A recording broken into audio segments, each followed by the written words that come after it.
เบิ่งนกน้อยมันหิวเอ้าน่ะงำข้าพ่อ เอาถ้าแม่นานมาหิวกินแล้วกินคือกันนั่นแหละปลานกมันก็ยังมากินปลากินหอยเหรอวะอันนี้นกน้อยหมดแล้วบ่อิ่มละ อิ่มแล้วกินหลายโตแล้วนี่อุ้ยจนบอลอยู่ถ้าแม่สิมายามแรงๆเพื่อแม่สิมาก็หิวเลยเนาะเดี๋ยวหาตะกะแตนมาให้มันกินเดี๋ยวตะกะแตนมาให้กินอันนั้นยังอยากหิวอยู่เด้ยังหิวอยู่ เอาปากก่อนนะ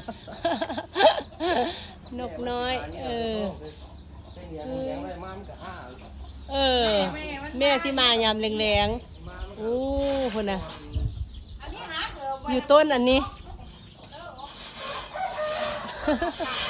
ไปแล้วบ๊ายบายนกน้อย